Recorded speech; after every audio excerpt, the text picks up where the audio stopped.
I went to Arizona and Utah, did some backpacking. Oh, wow. Yeah, it was a good time. Covered a lot of ground, a lot of heat. Was it real hot? Yeah, the bottom of the canyon was like 124 one day. No. Yeah, it's pretty toasty down there. Have you ever been? I've never been in 124 weather. Nope, that was the first time. What was it like? It was just, the sun was just like relentless. If you could find shade, it actually wasn't that bad. It's really just like if you This is stood, dry. yeah, you stood in the shade, you could just hang out there all day. I mean, it's not comfortable, but you'd be fine. But standing, Well, after 124, taking 15 degrees off in the shade and get out of the direct sun must be like. yeah, especially if you like sit down, find like a little canyon to sit in. Holy Super shit, nice. 124. Yeah, Did you take pictures? yeah, a lot of pictures. Post some pictures. Okay, I just have a link for the album on my Google. Are you Drive. on Facebook? Oh yeah, And you do the Facebook thing? do indeed. Chris or Christopher? Just Chris. Saunders? Yep. Right there. Right here? Yeah. And then it's public too, so you probably just scroll down and see him. See you on the pictures? Yeah. Oh, There's a whole album below that, I think. Like, make it cool in here. oh yeah. This is like a closed room. Yeah. One with your wife, right, or your fiance? No, this time I'm with my stepbrother. It's me and him. Look at this view. I think you definitely there's about 90 something you can go through. Wow. That's your brother? Mm-hmm. So did you use a regular camera? Yeah, I have it's a Canon geez, i5 or it's like one of those DSLR. I didn't realize it was so plush. Yeah. Arizona's a lot different. We started in Phoenix in like the desert. You went in caves. A lava cave, yeah. Oh my God. And then we went up to this peak, Humphreys Peak, which is about 12,000. It was a deer peak. I thought that was weird. Never seen a deer peak. Went up to this 12,600 foot peak. That's 12,000? Mm-hmm. You climbed it? Mhm. From the ground? Not from like zero, from about 7. Oh, that's crazy. Mhm. Hi. Hi, good morning. You must be in good shape. I like to happen. Just got good legs. But Well, you got good lungs too. yeah. The difficult one was rim to rim. No, that was the other side. We climbed up this side. That's that part. Fast. Fast. That's the big one. Yep. That day we covered, I think it was like 22 miles.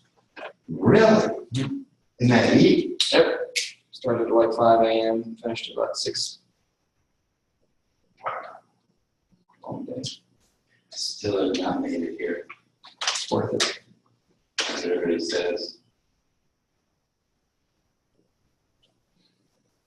That's an Ansel Adams shot. Mhm. What kind? That's a gopher snake. Harmless, I hope. Yeah. Saw a rattlesnake later. You did?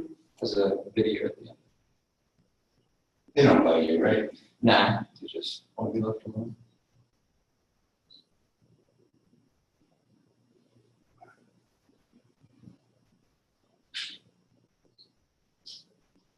You're a good photographer. It's the camera. You gotta point it at an eye. Well, he's got it made. Yeah. So he's probably somebody's brunch. That felt good. Dude, yeah. It's the Narrows. What was the water temperature? It's like 55. It's cold, right? Interesting. Goes through these canyons and you kind of, it's called a hike. You kind of wade and swim the entire time. Oh my God. I've seen this shot. Mhm. Everybody seems to take this. This is the Grand Canyon here? No, that's Zion. Zion. It's gotta be incredible there. It was nice. I actually like Zion better than Grand Canyon. You did? Mhm. Now, do you hike down and hike up this thing? The narrows, I mean, you kind of just hike in and back out. There's kind of no, it goes like 8 miles up and there. We didn't do the whole thing. We probably went like halfway. We came halfway. Back out.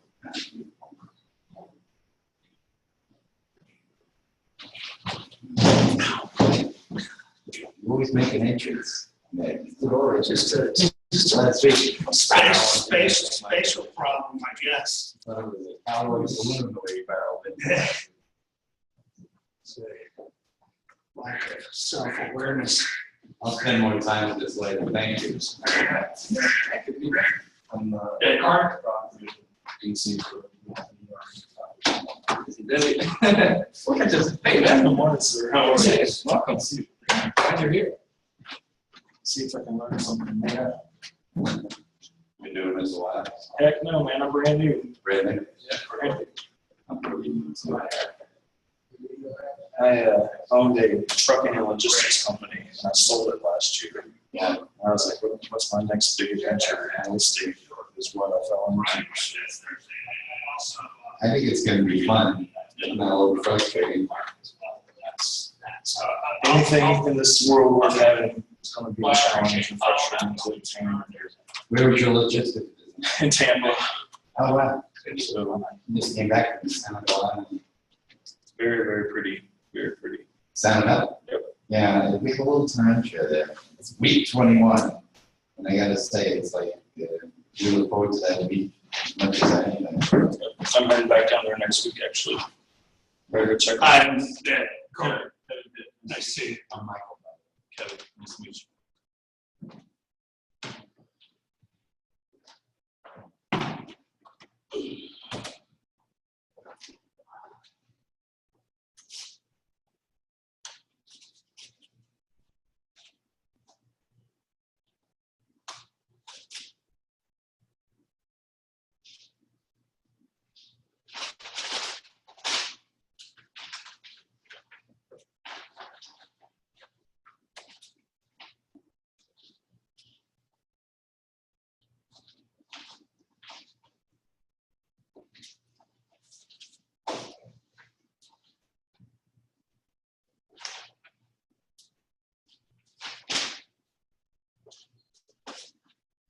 So you stick around for the summer or you get out of here somewhere or another? You know what, I was just saying, we have a little timeshare thing in Sanibel Island. Oh, yeah, I heard you talking about that. a couple That's weeks my ago. time away. The rest of it, I'd rather, where do you want to go? Right. The most beautiful place to be in the summer is right here. I don't know about that. It's nice. It's a little hot here in the summer for me. It's not like Florida, though. No. No, It's it's not here in Florida, man. It's And it's buggy and. Sanibel, I've only been there once, but I loved it. It was in the springtime. Does it get pretty still there this time of You year? know, it's week 21. So Right. Memorial Day is either on the ass end or the front end of the thing. Right. So it's low crowds, low bugs, fairly low humidity. It's not too hot yet. Right. It's a week. But like in July and August, is it pretty hot and muggy there? I guess. Yeah. I won't catch me there. Yeah. But I would have to imagine it's south of Tampa by about 2 hours. Right. I just didn't know the breeze and stuff like that, whether that. There's no breeze. There's no breeze there. August and November in Right. Florida. It's horrible. Yeah. It's horrible. But you know what? January here, you stay inside. Yeah. August there, you stay inside, just for the opposite reason. Yeah. No, I was really, I went with my younger son probably 5 years ago down to Sanibel, and it was pretty.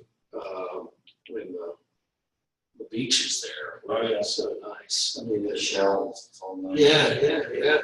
West Coast beaches are much nicer than East Coast beaches. Well, the whole, and that Florida kind of was, East Coast was considered kind of more of the she part of Florida, and it was purely because the trains went down there. I mean, that was all it was. Yeah, it was nice. You miss Tampa?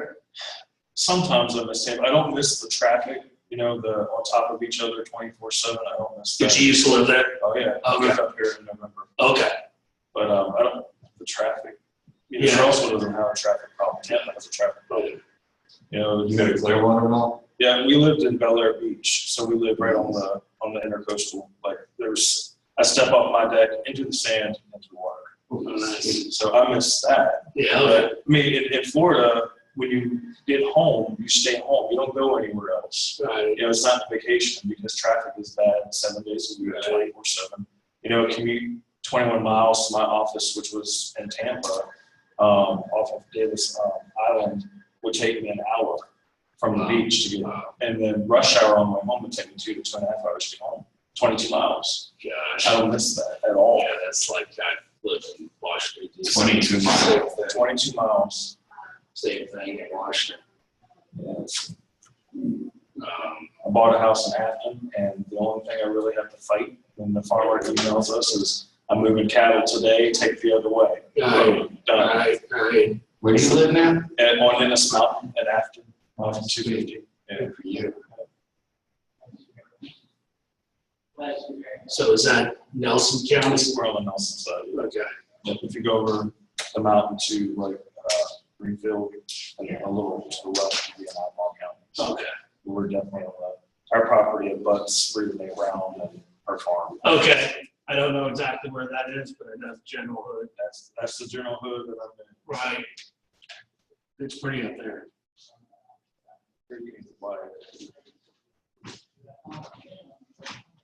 Well, gentlemen, good morning.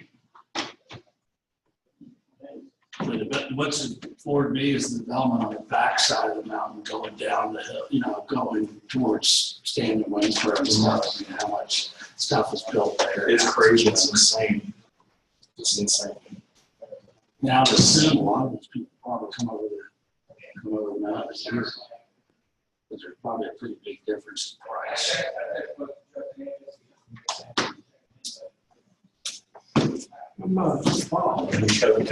Yeah, I know.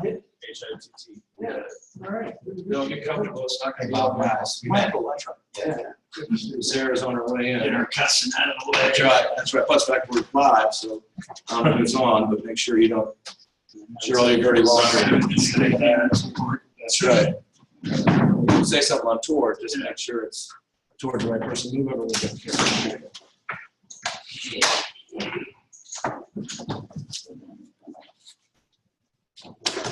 Don't forget tomorrow as well, Bill Tucker's in here. If you haven't signed up yet, sign up for the sheet. Because I always like to make sure there are enough people. I don't care if nobody shows up for mine. Or if one. If one person shows up, I'll teach whatever I'm supposed to teach. But when I'm bringing somebody in from outside, I just want to make sure it's I working. just answered Debbie's email about that. Is that enough? Just check. She'll probably check. She's pretty nice. I check on the kitchen, in the kitchen and see if there's a sign up. Everybody in that, Kevin? Good. All right, so we are at paragraph 9. For those of you that are listening in, Chris should have sent you, I hope, a link to this, plus a copy of the pages that we're optimistically going to get to. Kevin, what you'll find about this particular class is it can go fast or slow depending on where we are in the contract. Yeah, Chris has got it here. That's got fantastic. Hey, Sarah. Sarah's Kevin, Sarah. Hi, nice to meet you. So what we're doing is, we're starting at paragraph 9 today. Sorry, some of you already have it. Okay, great. We're at paragraph 9. Hey, good morning, Sandy. Good morning. Sandy, you met Kevin yet? Hi, Kevin. Kevin, Sandy, Stuart. You got yours? All right. You guys are awesome. Yes, I do. See, I'm not giving it to one person who really hates it. What's that? We are on TV. That's right. We want to be at our best. Anyway. Yeah. Makes you look better, right? That's exactly right, yeah. Make sure you keep it chin up. So we're at settlement, on paragraph 9 of page 4 of 10. And, you know, the big thing about the settlement, and one thing just so you know, a lot of these clauses are different than if you're, you get involved in a contract around another part of the state, you know, you're going to see, you know, different language and stuff. And so And now what's happening is, Northern Virginia agents, Culpeper, Manassas, whatever, are coming south, migrating south. And because there's not enough inventory, they don't have enough business, so now they're driving farther for purchasers to do stuff. And then east to west, we're seeing a lot more folks coming in from Richmond. Even some listings. We're seeing folks listing property, even though they're in the central MLS. So Kevin, just so you know, there's something you may not know this. There's MRIS, which is now called Bright, and MRIS goes from, I don't know how far north, but it comes all the way south into Madison and east into Orange, Spotsylvania, that kind of thing. And a few years ago, I'm off track, but I think it's good information. A few years ago, we had the opportunity to be a part of that, but we chose to go with a thing called Paragon. And Paragon linked up us, Greater Augusta, Kevin lives over after, Greater Augusta, and Harrisonburg. So those three associations are all in the same MLS. So you can go across the mountain and do things and keypads, clock box and that kind of stuff. If I had my druthers, I would have rather than the other. I would have rather had MRIS or now Bright, because I think our business is more that way. I mean, we're doing a fair amount of business west, but anyway, the bottom line is that's about to change again. Paragon is our agreement with Paragon is expiring, and now there's all sorts of what are we going to do, and are we going to go to Bright now? And go ahead.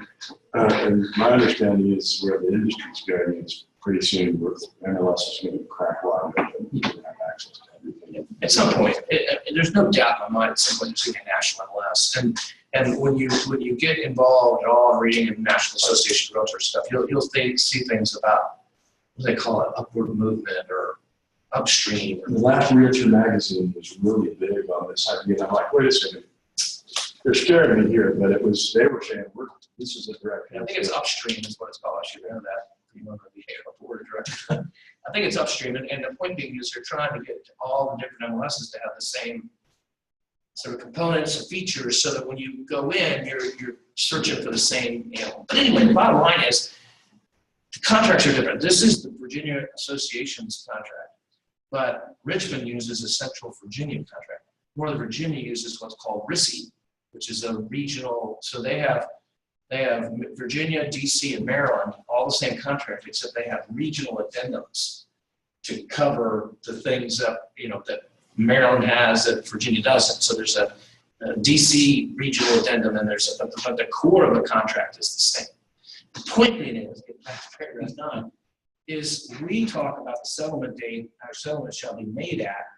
Obviously, that's where you're going to handle the closing, right?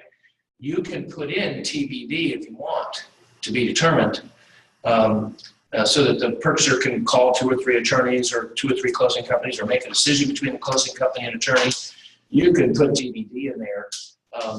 But again, just like we talked about Wednesday, we have a partnership with called Edno Title, where we are joint venture partners with about 10 attorneys in the area, as well as Charlottesville Settlement Company, which is over off of Glenwood Station, and then Shenandoah Settlements, which is over in Fishersville. That's a sister of Charlottesville Settlement. The point being that is that all those attorneys can do the title searches and everything through Edno Title, which gives your purchaser hopefully better service, gives your purchaser a reduced cost as it relates to title.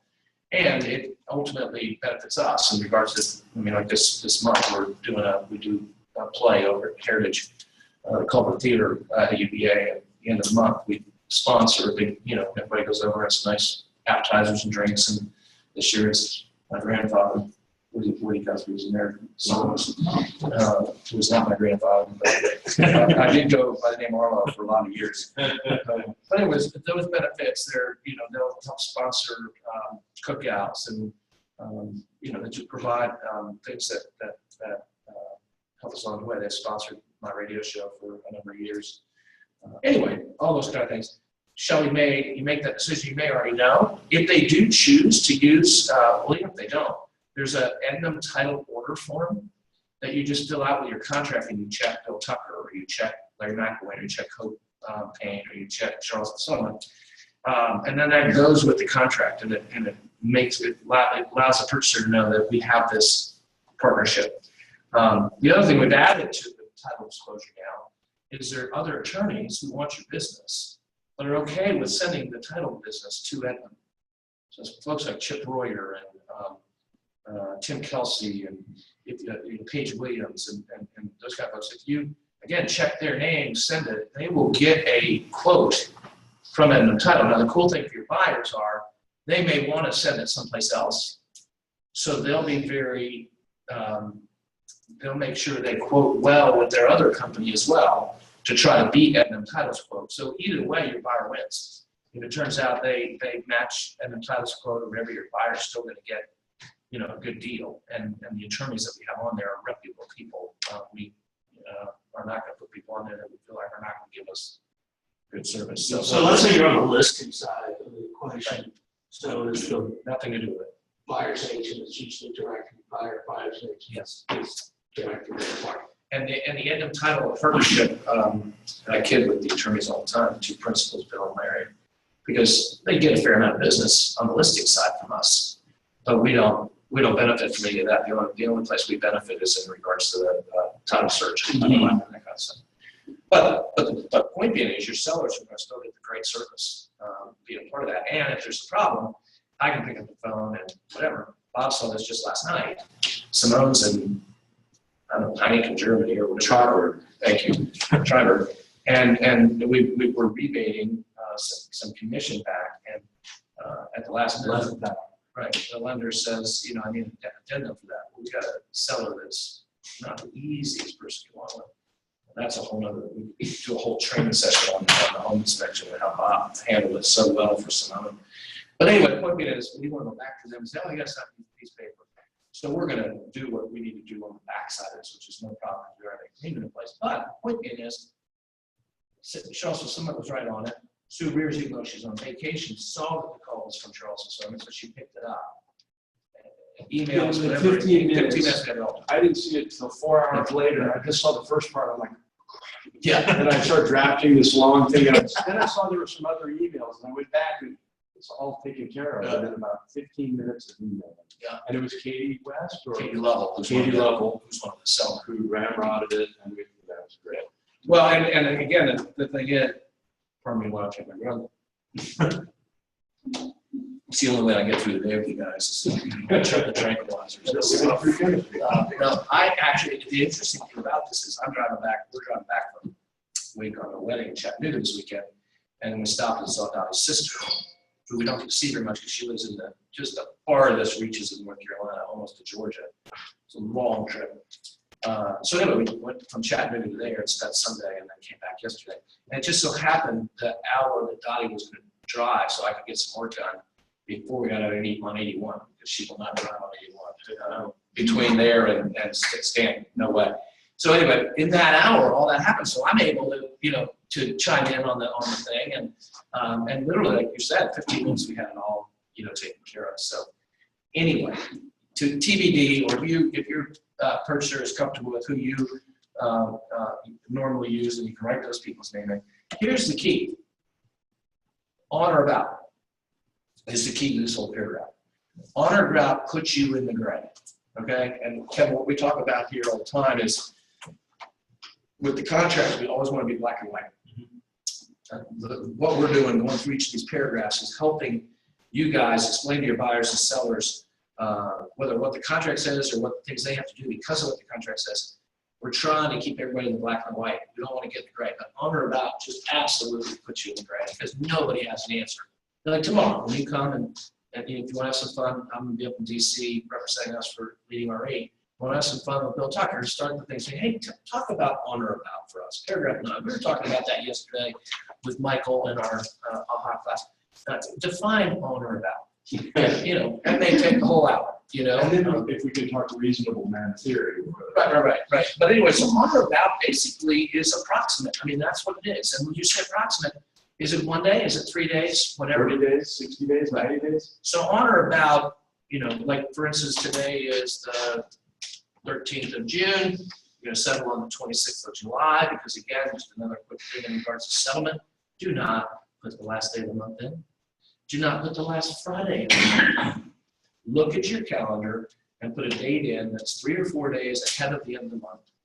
And on Wednesday or Thursday, because if you go at the end of the month, or the last Friday of the month, your client is not going to get good service, because the attorneys, settlement companies, especially in business, as active as the market is, are going to be slammed, and they're not going to be able to provide as good service. So, walk it back a few days. Everybody wants to do it at the end of the month because why? The purchaser won't pay the interest, because interest is paid in arrears. So if we're going to settle on July 26th, if we settle on July 31st, they wouldn't make a payment until September 1st, because September 1st goes to August. So everybody goes, oh, we'll close the last day of the month, and then you won't have those costs. 3 or 4 days of interest is not going to kill anybody, especially if they're going to get better service. So just move it back to the 26th or 27th. And a day of the week makes a little bit. And not on a Friday. That makes a huge difference, especially if they're trying to move in. And Sandy, sure, you could tell stories about people ready to move in and they had something on Friday, it didn't happen. Or didn't, and again, we'll talk about this again because we talked about it earlier, but depending on the attorney you go to, depends on when you get the keys. There's some attorneys that won't give you the keys until it goes to record. So if you settle on Friday, if it doesn't go to record till Monday, they're not giving the keys to move in there. What about my moving trucks here? Well, I'm sorry. So again, keeping people out of the grave, but also making sure people are safe on that they understand, hey, we're going to settle on Wednesday or Thursday. This is great hiccups.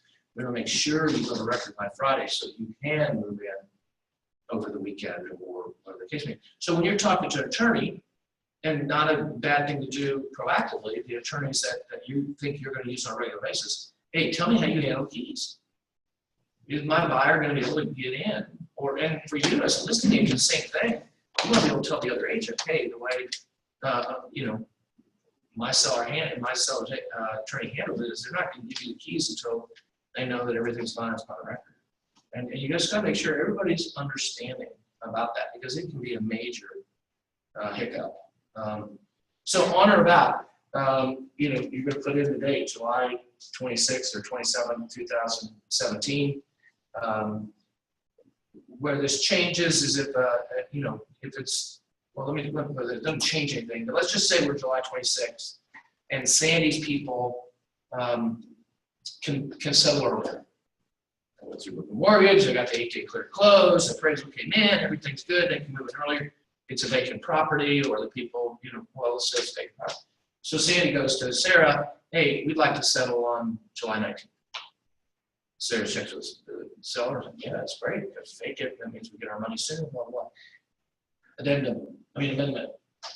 Even though it says on or about, you want to have something in writing that says everybody agreed to that. Purchaser and seller agree, change settlement date from on or about July 26th to July 19th. And that way there's no question if something happens that everybody didn't agree to that. Go ahead. Is there a rule, this is a rookie question, is there a rule of, today is June 12th, whatever it is, 13th. We signing a contract today, we're all picking a date. We're staying away from Friday, we're staying away from the end of the month. Assuming there are people going for mortgages and arranging moving and stuff like that. Are you testifying before Congress today? Okay. The way that you're bringing it all. Wasn't that nice? We're just going to summarize that back. Go ahead.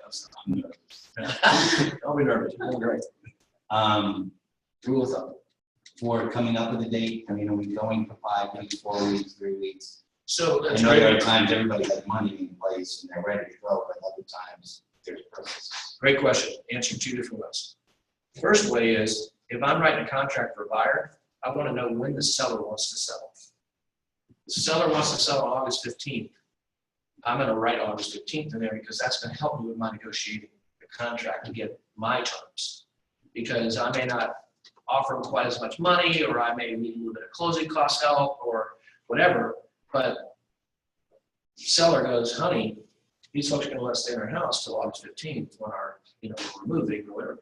And so there becomes a flexibility. So the first thing I would do is when I'm writing a contract, I'd get with the listing agent and say, hey, anything I should know in regards to yourself, whether they want to settle, do this. Second one is a lender. hey, I've got this contract I'm writing. How much time do you think it's going to take me to get for you to do what you need to do so we can settle? And the reason you're asking the lender is that it's conventional 20% down loan. You could probably get that done as quick as 30 days. You'd probably do it faster if you really got everybody in full gear, but 30 days. But if you're doing a USDA loan, which is a great loan, there's no money down, and seller can pay closing costs and that kind of thing. Jay needs to tell you, hey, it was 45 and now it's 60, or we're waiting for the next, the next, bunch of money to be allocated. If it's a VHDA, no money down. Well, again, how far, how's VHDA doing? Most of the regular loans, a regular FHA loan or a VA loan, they're what we talked about up in paragraph 5. They're direct, most of the lenders you're going to work with are direct endorsement lenders. And here's another thing, again, if you're doing an FHA or a VA loan, you need to make sure that you ask that lender, are you a direct endorsement lender? Because if they're not, then there's a whole bunch more schmuck that you have to do. Bureaucratic going through VA. If it's direct endorsement, the lender can do all that and then send a package just that needs to be properly underwritten and stuff. So 1, when does the seller want to close? 2, check the lender. 3, I would say the simple answer to your question would have been 45 to 60 days. You feel that's what you said, right? Yeah. 45 to 60 days is sort of in the ballpark. Cash is king. Cash is king, yeah. And especially if cash is king, if there's no appraisal, you can fight through it. I mean, that can be done in just no time. And there might be a little bit of a daisy chain issue with the seller going someplace else as well, right? Right. Or the buyer. You just gotta make all the calls. Just All of fix with everybody in massage. A lawyer, the lender, everybody. And then you're good. Yeah, but what Michael's saying is that does change things if they've sold a house, and the one that we're dealing with right now, thankfully the house on Old Brook settled yesterday or whatever, and they're settling on the new one today. If for some reason that one over here had fallen apart or got delayed for some reason, well, there's that chain that could happen, and sometimes it's a train wreck. Because sometimes it's 2 or 3 that are all selling. First time buyer, first time seller, selling to a first time buyer, buying the second home, buying a third home. You could have 3 or 4 of those, in line, and if a couple of things go wrong, you've got major problems. It used to be, and it's another question. Make this note because I won't be here in a while. Ask Bill Tucker about. What did they used to call it? Transfer letter or something like that, where one attorney would write another attorney and say, we've got the money. And so that would allow the other one to go ahead and close, even though the money hadn't gotten to them yet.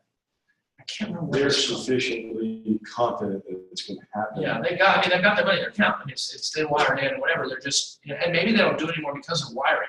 They still do it. They do. What's it called? I can't remember. Not a transfer. It's just gotta be memorialized, by an attorney saying the money's We're here. good for it. Yeah, so that allows the chain to work because the money may not have gotten there yet, but they can go over here and close, and the money's going to follow, right?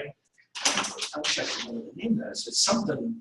The legal term is maybe I'll remember the transfer. But anyway, ask him about that if that's still a possibility because that's good to know.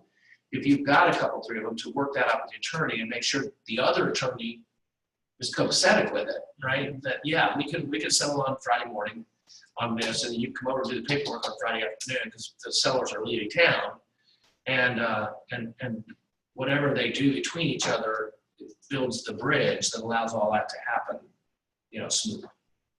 So that that's sort of threefold answer your question, but. All right, so we just kind of talked about this. Possession of the property shall be given at settlement. Maybe. I mean, it says right here that it's given at settlement, but what are we gray here? What comes out as gray with that line?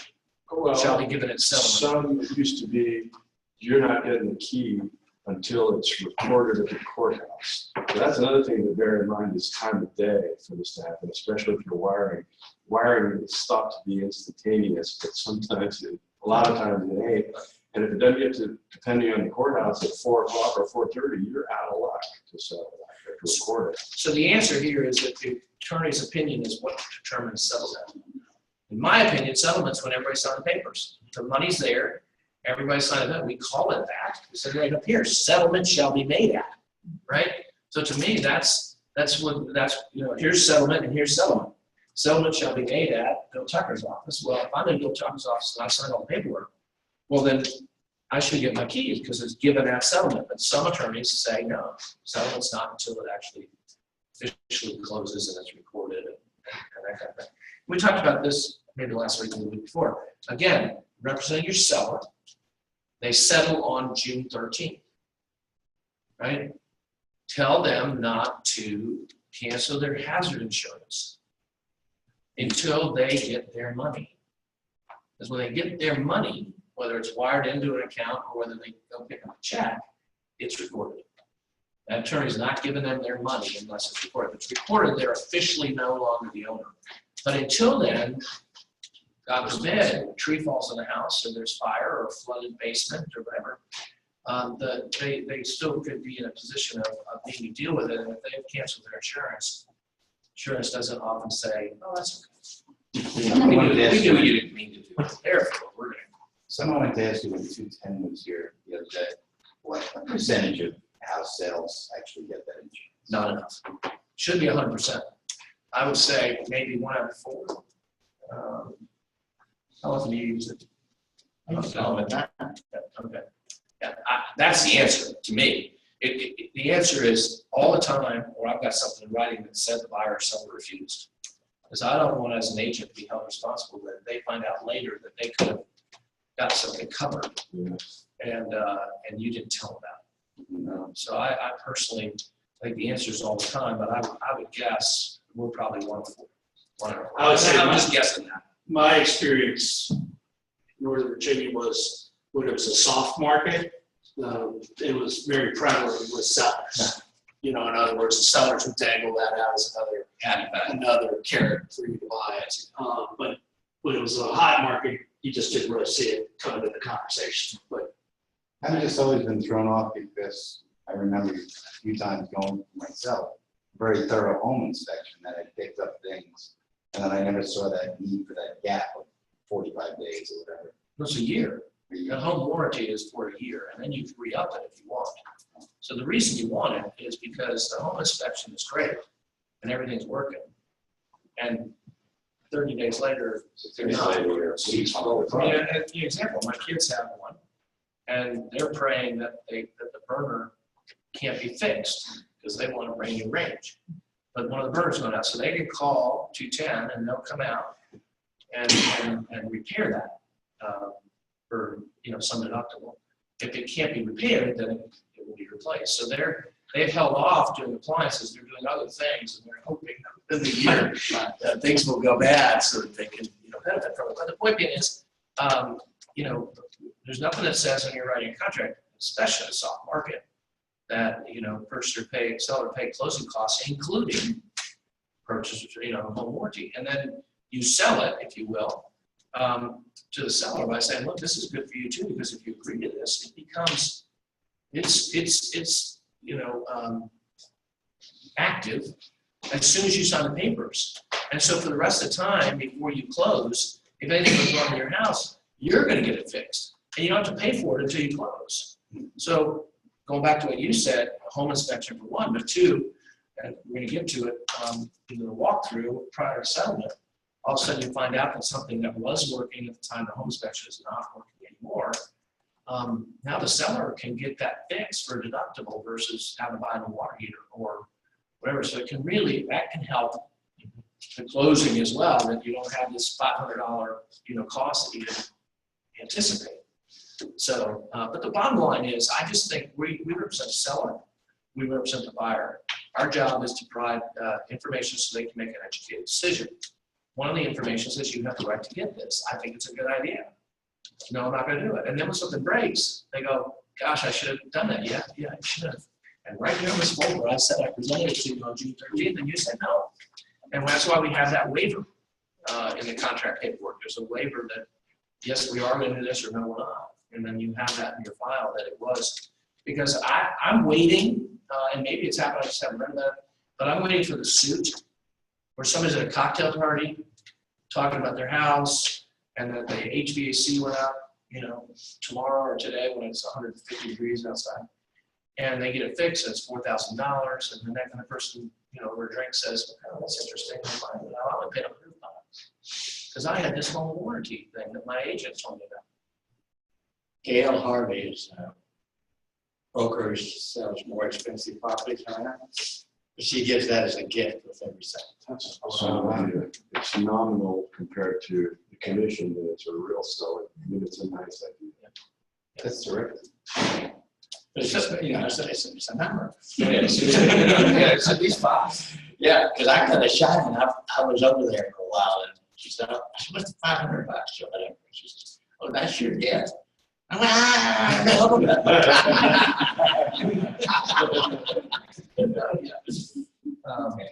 But anyway,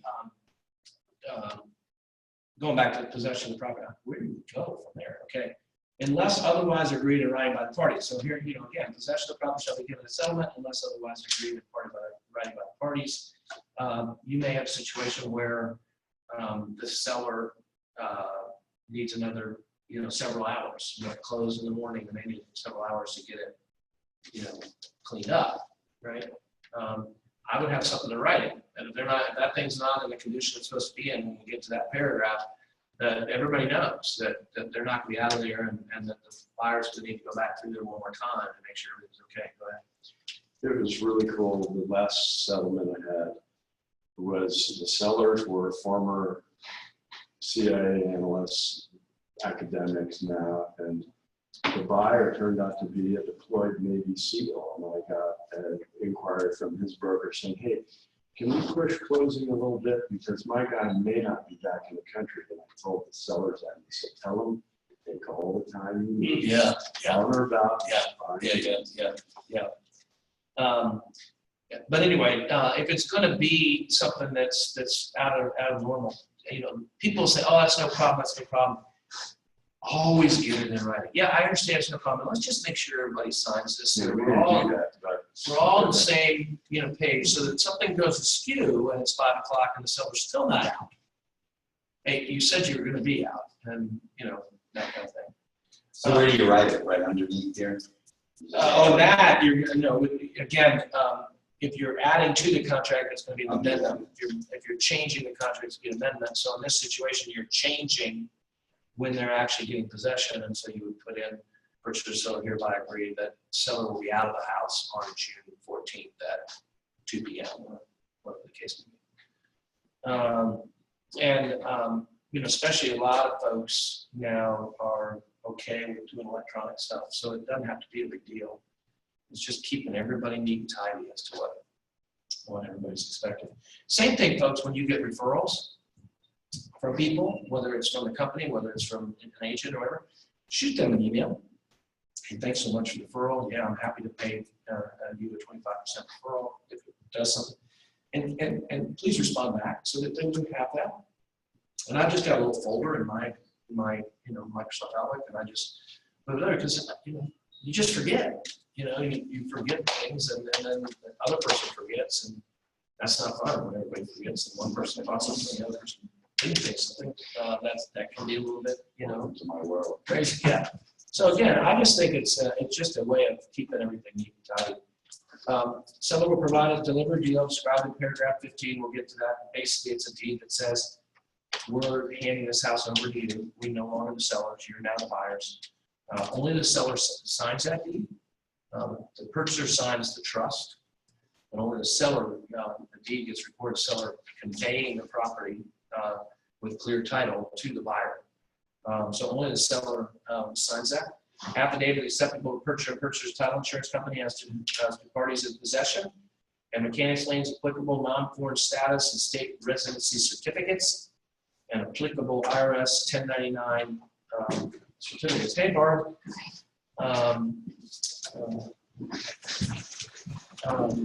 So the important part in here, an affidavit acceptable purchase is basically saying, hey, we signed the deed, it's been recorded, and all the things that need to be done. So as an example, if you got a Ford National that's selling that house, there's an extra step where money has to be put aside for a certain amount of time and that kind of thing. And so the buyer wants to make sure that that's all been done properly, right? The buyer also wants to make sure that if there was any work done on the house, say in the last, after the home inspection, the seller had contractors come in.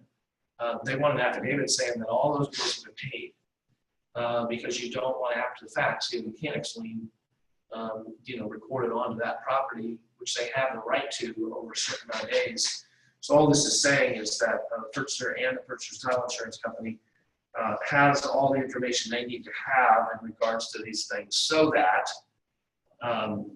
they can pretty much be assured that clear title has been given to the buyer. Because the last thing the title insurance company wants, obviously, is for there to be a claim. Because if there's a claim, they're going to be paying for it. Somebody's bought the insurance for it. So anyway, the big things in settlement is, again, be on or about, making sure people understand that they're in a gray scenario there. And if you're going to change that date, make sure it gets in writing. And then also check with the parties, the attorneys, when is my buyer going to get their keys? Are they going to get it when they sign at that house, or are they going to get later that day? Just whenever. Find that out as soon as possible, because what you want to do is you want to set expectations. So that, hey, Michael, we're going to settle on June 13th, but don't expect to get the keys until the 14th. We're going to do all the paperwork on the 13th, and you're going to provide the money and everything, and then the seller's going to sign, and then it's going to go to record, and you're going to get the keys. If you tell them that 30 days before, they plan for that, right? They don't even question it. The problem is that most agents don't do that. And they come to the table, and the buyer thinks they're going to get their keys because they're from Northern Virginia or they're from someplace that they get their keys. Now they're mad. Nobody had to get mad if everybody would have set the table properly. Determining settlement at the beginning. Right. Well, not only settle it, but when do I get my keys? And they went, okay, we're gonna settle back to what we said initially. We're gonna settle 3 or 4 days ahead of the end of the month to make sure it's not as crazy. We're not gonna do it on the last Friday of the month, even if it's the 27th. And at that time, when we get that all set up, and the buyer says, yes, I want to use Charleston Settlement, or yes, I want to use Bill Tucker, or yes, I want to use whoever. Hey, Bill, when does my buyer get the keys? And you make sure that you explain that, get that thing. Because if they get that 30 or 45 days in advance, they can plan for that. But if they walk in there thinking they're moving in this afternoon and not get the keys tomorrow, they're mad. And if they're mad, they're going to be mad at you. And here you've done all this work. Goes back to what Sandy said a few minutes ago. Talk to everybody. You've done all this work, and it gets ruined over something that could have been controlled. With just a quick, hey, when you get keys. So, go ahead. If a closing is early in the day, is there more chance that they would get that recorded that same day? Yes. So, if you're closing in the morning, again, great question. If you're closing in the morning, you can ask them. Again, you can ask whoever's closing it for you. Can we expect for this to be recorded this afternoon? If it's done in the morning, then they usually have a runner that goes over there and gets it done by that afternoon. But make sure just don't assume that that's going to get over. We closed at 9, so for sure it's going to be recorded. Say to the buyer, hey, we're going to close in the morning, so hopefully it'll record in the afternoon. But we're going to check and make sure. But I would quite honestly, I would plan on doing everything tomorrow, just in case there's a problem. I would just enjoy this day and start moving tomorrow, kind of thing. But the big thing is it's what I call safe islanding people. If I'm telling them all along the way what's going to happen and they're totally fine, then we get to the next thing and they're getting a little nervous again. Say, okay, let's make sure we walk through this again. This is what's going to happen. Oh yeah, you told me this, blah, blah, blah. Now they're back to, in place. But the places where it gets a problem is when they were never told that was going to be the case, or this could happen. Even in the fact that you're working with a buyer and you send them a loan officer. This is a good guy. You can trust him. This is a good gal. You can trust her. She's going to give you a competitive rate. Blah blah. But you need to know you're going to do a mountain worth of paperwork. And don't get mad when they keep on asking for something else. My brother is buying a property in Richmond right now for his daughter and husband and her husband. And, you know, it's an investor, it's sort of an investor, not really, because the daughter and the husband live in it, but they're buying it together. And, you know, I forget where I was. But he said, I spent the whole day. Now this morning, I spent the whole day working on this. Doesn't anybody understand I'm retired? And I said, welcome to my world, man. This is what we do every day. You know, he said, I don't know how you do this every day. I said, I don't know how I do it every day either. But he literally spent the whole day going through getting things in place. You know, Jay's been great. Jay's helping him. But the point is, as long as you explain that, you know, don't get mad at this is just the underwriting. This is Dodd-Frank. This is, you know, there are a lot of different people you can be mad at in regards to why we have the regulations that we have. But it's got to be underwritten properly. And the interesting thing is, the people that have more money seem to be, you know, asked to do more than people who are first-time buyers. And a friend who is very well off, and he referred a gal who was coming to show us what to teach, and first-time buyer, and actually Jay did the loan for her. And then he said, you know, I think we're going to refinance the property we bought. Great, you should use it. And about 30 days later, he says, hers was a freeze. How come I'm the one? I've got the money. Well, that's the problem. Where did it come from? They want to know where the money came from. And, you know, that kind of thing. So anyway, all right. Number 10, expenses, prorations, rollback taxes. This is an important paragraph that I think oftentimes people just gloss over. Each party shall bear its own expenses in connection with the contract, except as specifically provided otherwise herein. So there are closing costs that the seller normally pays. There are closing costs that the purchaser normally pays. So it's except as specifically provided otherwise therein, you could write in seller to pay purchaser's closing costs. 3% of purchase closing costs to include home warranty, appraisal, home inspection, whatever you want, just put those things in. And that becomes what's specifically provided otherwise herein. Seller agrees to pay the expense of preparing the deed, we just talked about that, recording it. Now the recordation tax applicable to grantors, I think, is it still $1 per thousand? So it pays $1 per thousand for the grantor's tax, I think. Anyway, so $300,000 house, they're paying $1 per thousand, so they pay $300 to the state for the grantor's tax.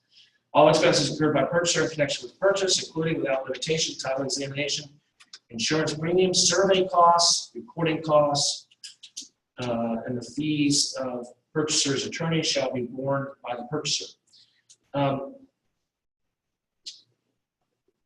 The thing I wanted to hit on here is survey costs. That's again, we talked about home warranty, and that it's a number, as Sandy said. Survey cost is another number. Survey cost is something I would spend on. Maybe not get a four corner survey where they put the mistakes and everything. But I'm definitely getting at least a, Google Earth, whatever they do, because we just had one this month where it was going to closing, but lo and behold, when the survey was done, neighbor's driveway is in the seller's yard. Okay, not good, right? Thankfully, the seller was reasonable and said, yeah, we'll move it. And for some reason, it was the neighbor's fault. I don't know how that happened, but anyway, the neighbor agreed to pay $5,000 or $6,000, whatever it was going to cost to move the driveway onto their property. Maybe they built it later or something. I don't know. But anyway, the point is, the buyer didn't get a survey. Thankfully, our agent had in their folder, you really should get a survey. Now, it's a neighborhood. What could go wrong? It's just, one lot after another. You really should get a survey. No, not a survey. So he had in his folder, told them to get a survey. They didn't. Thankfully, when this all happened, buyer goes, guess I should have gotten a survey. The buyer, now seller, guess I should have gotten a survey. Yeah, you probably should have gotten a survey. But the point being is that in here, that's the purchaser's responsibility to get a survey.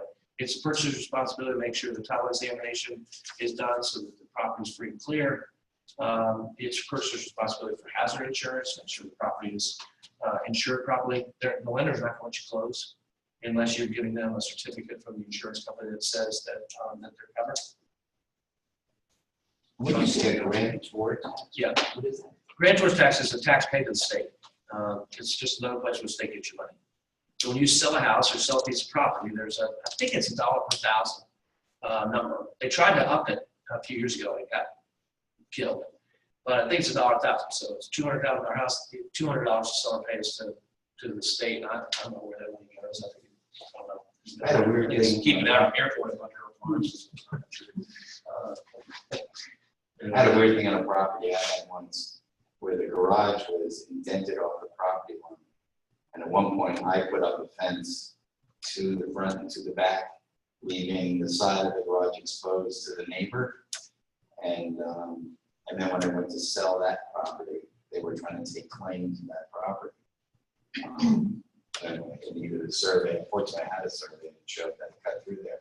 But they were gonna fight me because they planted stuff there. How long have it been? This is a New York property, and it was 25 years ago. Yeah, but how long was the fence up? Oh, Or, that's a good question. I'm not sure. Part of it might have been up when I got there. yes, the reason being is, there is, we talked to Larry, Larry, when he does his thing, there is a way that you can end up taking over that property because the other person never adversely, you could build a fence. Yeah, you could build a fence into somebody else's yard and use it. You build fence, you put a garden in, and you got it all set up, and for years it's like that, and the neighbor never adversely says, hey, you're on my property, get off. And after a certain period of time, 20 years in Virginia. Is that what it is? In Maryland, 20 years in Virginia. You could take claim. Yeah. Process through, Yeah. you know, like. Yeah. The law says that, but you ain't gonna get it. yeah, that's right. Our house that was built in 1960, literally half on someone else's land, and they didn't find it out until the survey. And I mean, it was a miracle that then all 8 parties that owned these 2 pieces of land agreed to something and had the lines redrawn. But it was. Why this crazy. driveway way? How long was that? Yeah, I don't know. I must not, something must have been done that the neighbor was responsible. To me, actually, so here's the thing, you're talking about title insurance. The reason you want title insurance, you want not only lender's title insurance, but owner's title insurance is when this happens. Because you want somebody else paying to get it fixed. So what ended up happening is the seller has to convey the property with clear title. This did not have clear title. It had an improper ingress, right? And so the seller had to put money in escrow. And it'll stay there until the buyer, the neighbor fixes it. And the buyer is satisfactory that this is all now on somebody else's land. So $6,000 in the seller's money is sitting in an escrow. But the good news is they're not having to deal with it. The title insurance company is doing all the stuff to get it all legally recorded. But you gotta wonder what happens behind, like building part of a house or somebody else's property or this driveway. Where is the sloppiness? Well, this was out in the country for one, right? Well, it was in the town of Scottsville. It was in the town? Oh, never mind. That's country. Yeah, yeah. Well, it's a little different. Things are done a little differently now. Yeah, it was No, I was in Scottsville. Harper's Bridge. And it was 1960, so the truck came in, they just, hey, this is a good place to dig. Well, surveys are going to be increasingly important because, as I discovered on a recent thing, what through Vanna County GIS and what satellite photogrammetry is turning out is there's been huge sloppiness over time in surveys, and now we have a absolute surety. It's all laser versus just one guy. And Well, I- one tripod, and the other guy the other. Who had too much to drink the night before. Yeah, that's good. I think we got it. The house I sold down to the buyer had a survey done, and we'd had a survey done 8 years before. And I wasn't at the closing, and it didn't come up at the closing, but their surveyor was wrong. Their surveyor was wrong, buyers. So they went to do something with the city. And it was a person, the buyer was somebody that should have known. And they got slammed. I don't know who ended up paying for what, but their surveyor was wrong. Well, I think the big thing too, and speaking of surveys being wrong, and Sandy is probably, and that too. You know, a big piece of property, you can miss an acre. I mean, you think you're buying 34 acres and it's only 32 and a half. And the seller really thought it was 34 acres. And so you don't survey that property. You know, you're buying what's been, you've been told it is. And you know, here's a survey from 1938, you know, when we last did it, kind of thing. But the point being is, I mean, that's not an irregular. Yeah, we had our property in Albemarle County, when we did the conservation easement, so we did a new survey, the county had us 6 more acres than we actually did. Right. Did they do a tax refund? I don't think so. We It had, wasn't a significant amount of money, but we had neighbors behind us that did a survey. We were in a new subdivision, and so some of the yards weren't laid out yet. But we thought we were safe when we put some railroad ties in a little thing in the back corner. Until their survey showed that we were 4 inches over, and they were, the mom, the guy's mom, came out and sat in the chair and watched Dick dig up these railroad ties. 5 inches, and they. So Barb said, if she's watching, I might as well come down. Yeah. She can't come here and watch it. Kind of like the Civil War, where they dig up on the hills. Yeah. For Sunday, people get blown up. That's a lot of fun. that was the first time. That's right. Yeah. Screwed out that DC and carriages. That's what started Foxville. But losing that land after 20 years, it doesn't really. 111 quarter. Because I had 8 acres in Chicago.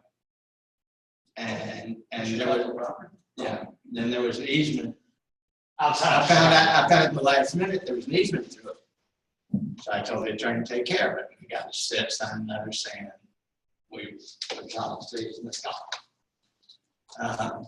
And then 5 years later, it turned out that the people I bought it from were in their 80s. They signed it. They didn't own it.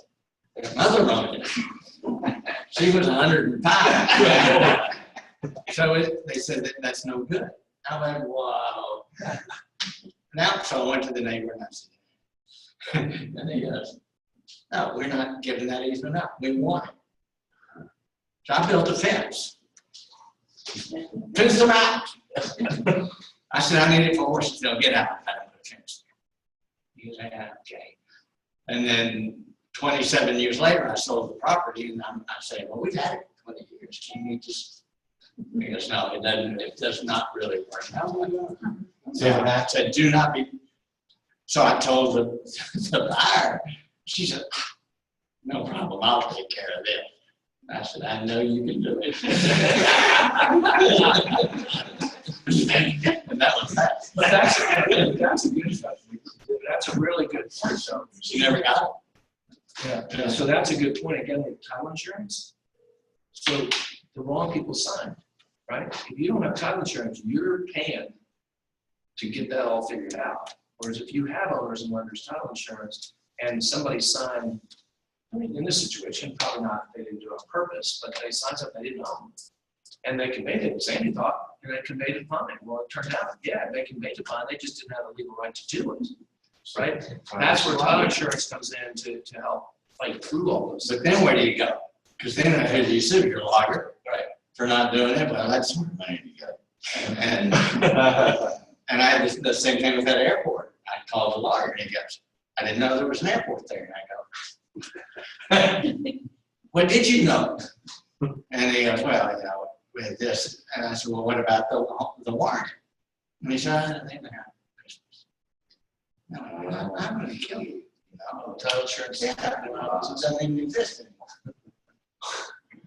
They got bought by another company and got dissolved, so it's gone. Dissolve the liability, that's it. Yeah. The Larry said I can read up somehow, some way for, you know, after the door is already been left open. Okay, so all taxes All taxes, assessments, interest, rent, escrow, deposits, other ownership fees, if any, shall be prorated as of the day of settlement. This is what we talked about earlier. It's just saying here that if you're going to close on the 27th of July, right? Let's say homeowners dues are paid June, July, August, right? So the homeowners dues have been paid. So what's going to happen at settlement is from the 27th of July till August 31st, those number of days are going to be paid by the buyer, and they're going to rebate the seller that money. So it's already paid the money, say it's $300, say it's exactly 2 months in. So what's going to happen is the buyer is going to be charged $100 for September 1st back. That $100 is going to go over to the seller's column in regards to rebating. Same thing with real estate taxes. They pay real estate taxes up to a certain point. You know, we just paid on June 5th in the county, and for the first half, or anyway, the point being is we paid up to this, so whatever the number of days past June 5th that I paid for, then I'm going to get that money back. And the seller, and the buyer is going to pay that at closing. And those, you know, back and forth, plus and minuses happen. And those are, you know, so homeowners, you know, interest, taxes, we talked about that, other, but the big thing is the last line here. In addition to the purchase price, purchaser agrees to pay seller for all fuel, oil, and/or propane remaining in the tanks, if applicable, at the prevailing market rate as of the date of settlement. This is another place that, as long as everybody understands how it's going to be handled, it can go very smoothly. Where it doesn't go smoothly is all of a sudden the seller goes, "Now here's a bill for $575 and filled the oil tank for you the other day, and you need to pay me for that." Well, the buyer may not have known that and didn't have $575. Yeah, they need the fuel oil, but bottom line is it says here, unless it gets changed, the purchaser agrees to pay seller for all fuel. So what sellers will do is they'll fill it up so that they know it's full. They know it's a 500-gallon tank, and they show that they, you know, they spent, you know, $2.11. I don't know what fuel it is, but 200 times, that's a lot of money, right? And but as long as the buyer and seller agree, hey, we got fuel oil, we got propane, how is that going to be measured, and what's the bill going to look like? You know, my dad, when we had a fuel oil tank, he had this big old yardstick. He'd go down to the basement, stick it in it, and pull it up, and it'd go up to a certain amount. I got 13 gallons or whatever. And so, you know, he said to the buyer, "I got 13 gallons of fuel oil. You know, you owe me $48 and whatever cents, and you know, go fill it up," kind of thing. But other people do it the other way to make sure you got an accurate number. They fill it out. So that's just really, really important to note. If you've got a fuel oil, you got a gas. So obviously a propane tank versus a gas line, different animals. Funny story about propane tanks. I have a propane tank grill, and every time we've got people come over to get this, right? When the propane tank runs out, I'm going over to, you know, whatever to get another tank. And for a number of years, I let it happen to me too many times. Stupid, too many times. So I finally said, you know, I didn't want to get a second one because it would cost me $49.95 or whatever. I have 2 tanks. And I just turned it in. So anyway, I got a second one. That thing is still going on the deck. You know, I mean, I feel like I've had that extra tank for a year. Yet this other one just keeps on, you know, it's like it's been tied into the gas line somehow. All I had to do is put a substitute ready to go, so I didn't have to be inconvenienced. And this thing said, well, I'm Propane insurance. your friend. I don't want to leave the deck. I want to be right here for all your birds. It's the funniest thing. I swear it's been forever. Anyway, rollback taxes shall be paid as follows. The best way of protecting yourself in this situation is say paid by seller unless otherwise agreed. Because in most situations, it's the seller's responsibility. So rollback taxes are a situation where you've got a piece of land, and I'm guessing this is probably true, you know, not Wendell's brother. Is it Richard Wood who owns the putt-putt? And I'm guessing that putt-putt is land that has been forever been given a different use. And he's got a putt-putt thing where he's building on there or whatever. If Bob bought that piece of land and he chose to use it for its rightful use, then the county would come back and say, okay, for this many years, you've got these taxes are now due. And the seller is responsible for that. Or agriculture is probably a better example. You buy a piece of property, you put some Land use. Land use. land use, or you put, you're getting it paid, or, whatever, and so you get a conservation credit or whatever, and at some point, if it gets sold, and they're gonna put some houses up or something, and the use changes, there's oftentimes taxes that now become due.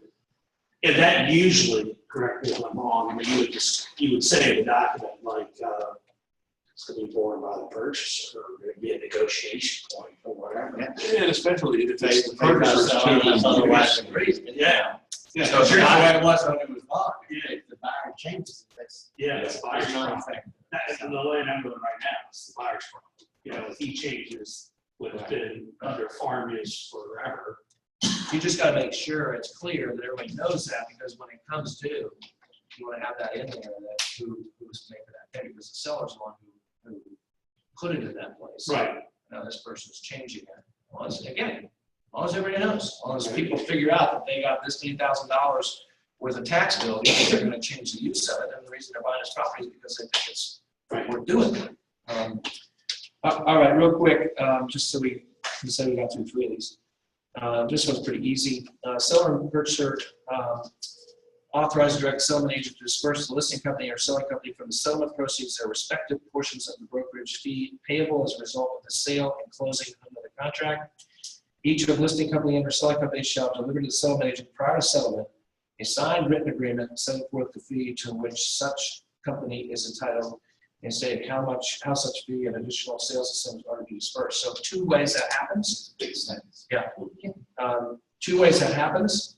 One is you send the attorney's the listing agreement, and so the person who's representing the seller who is going to pay the commission, they know that the other attorney, the buyer attorney, is going to get 3% or 2.5% or 4% or whatever it is. The other thing is there's a disbursement form that some attorneys ask you to sign that basically says this is the purchaser, this is the seller, commission is to be paid as follows, blah, blah, blah, and everybody signs that, including the brokers. I would say, I don't sign that in yet. There's some attorneys that require it, but I think most people, they just go with the listing agreement and pay it that way, unless something changes. So as an example, we had a listing agreement and it changed, and then there was a rebate back to the seller. So then the attorney needs to get something from me, the broker, saying that, yes, we know we're getting this money. However, we also know that we're going to be paying this to this entity. But the bottom line is you just need to make sure that everybody is understanding how it's happening. And then let me just say this, because I think this is important in this paragraph. The commission is based on the listing agreement. That's why there's nothing in the contract to say, Roy Willers get paid 3% representing the buyer, because we're not parties to the contract. I mean, we're parties, we are parties. We're not principals to the contract. Principal is buyer and seller. So you could write in other terms, paragraph 31, Roy Willers get paid 3% at closing for representing buyer. And the principals could cross that sucker out. And all of a sudden, you've got something that says you're not getting paid. So the listing agreement says 6% and we're offering compensation of 3%. That's where the commission is done. It's a separate agreement, not to be put in. And again, example, for sale by owner. You're going to work with it for sale by owner. You need to get something in writing that says you're going to be compensated. You do not put it in the contract. Agents will say, well, don't worry, I put that in the contract. Oh, now I'm really worried. Because the buyer and seller could cross that out and you're done. That's the only agreement you got, and you don't have any authority in that document. So what you have to do is, prior to going and showing the for sale by owner, understand that you're, as an example, I sent an email out the other day. There's a for sale by owner Still Meadow. She's willing to co-op. She's willing to pay 3%. She's trying to save the other 3%. Someday I hope she'll realize that that's not a good idea and winds up being listed. But because she has no representation. So anyway, the point is, though, you need to get something in writing from that person saying, hey, if you bring me a buyer and it's acceptable, we go to closing, you're going to pay me a 3% commission before I ever show the property. And also, make sure you understand this, Mr. and Mrs. Frisbo, that I represent the buyer in this transaction. So you're not only getting them to sign the fact that they're gonna pay you, you're also getting them to sign that they understand that you're representing the buyer in that situation. Does it acknowledge deed in the word? No, you want to, there's a form that we have, it's like a one-time showing or exclusive right to show, and it says, Michael Marino representing such and such parties on this particular property, the sellers agree to pay this and understands it. The bottom line in regards to this is never in the contract. That's the point that I want to make here. I had a little bit strange thing that I just filled out a disbursement form. My buyers, I was listening, the buyer's agent had agreed right up front and not on the contract, except that agreement between the buyer and seller that she was giving up $5,000 of her commission to go toward the, to help it be a little bit bigger than offered, than buyers could do on their own. So I had to write that up on a sheet and say, 3% to each, less $5,000 per agreement. And then we both signed it, and that'll go to the settlement. Exactly. A little bit different, but Well, again, why is it different? It's different because the listing agreement says 6%, 3%. It got changed. There's an alternative scenario now. So sending the listing agreement that would cause everybody a problem because there'd be $5,000 that the buyer thought they were getting that it's not showing up. And so sending that clarifies that. And just like I sent the email today saying, this is what we're doing on that one. The last line, seller and purchaser authorize and direct the settlement agent to provide to each seller, purchaser, listing company, and selling company a copy of the unified settlement statement for the transaction. This is actually an outdated term. As we all know, we went from a HUD statement to disclosure. Buyer's closure disclosure is different than the seller's closure disclosure. They don't map up anymore. Used to be you had a HUD statement and it showed everything all in one place. Two pages, made perfect sense. Left side of the buyer, right side of the seller. This time the seller's getting, this time the buyer needs to bring. So everybody had that. And in closing, you get that and put it in your folder. Well, no, not anymore. Now we got closure disclosure. And so this is actually outdated because we don't have a unified settlement statement for the transaction anymore. So in some ways, the settlement agent should be still providing this because it says in the contract they will. But in fact, if you represent the seller, you're going to get a copy of the seller's scenario. If you represent the buyer, you're going to get a copy of the buyer's scenario. But you're still supposed to get it. That's the point, is that you have the right to get that information. The best way of getting the information is going to someone and asking for a copy of it right there. And that, again, represent your buyer. I think it's a good idea to be at settlement, just because that's our job. And I actually asked for a copy before settlement, like once I have it ready, just to make sure that Perfect. it's there. Absolutely perfect. and isn't that something that Ian needs? Yeah, we asked for it. We asked for that because, again, we don't want to pay you and then find out, for example, we don't want to pay you and then find out there's a $5,000 delta. Or we don't want to pay, Simone and find out that there's a rebate that's coming out of that transaction. So we need to have that information to be able to pay everybody properly. All right. Thank you, guys. Kevin, good to have you with us. Good luck, Kevin. So the next, I've already lost my hair, so. Well, you get too bad. Hopefully we got about a week to go before Kevin will be official. It wasn't acknowledged. Well, no, that's part of the deep part. Part of the contract without identifying where they want. Yeah. Very, very Russian. Years. Certified and fingerprint. Right. and, But I mean, we work Blood type. DNA. this point, that was just a comment. That was not Fee. $5,000 was part of their cash. Right. Thank you. My pleasure. Thank you, guys. Contract price is good for this time. But really, it'll be like a 480 offer because the sellers will pay less commission. Oh, okay. So, Okay. Yeah. So it's different from what I was describing, but. Bye-bye, guys. A lot of different ways to skin a cat. Well, that's right. You know, this was my purchase in Old Town, West Foster. No kidding. He was. Long and Foster, West Foster. Wow. And so I couldn't bear, I would make my wife, I just, it just kind of made me so nervous because I wanted to make sure it was going through. But he was like absolutely unreasonable. But I had to go toe to toe with him a lot. Like, you know, we'd get these things, you got to repair it. I mean, it was an old house, and, you know, 1800 federal house.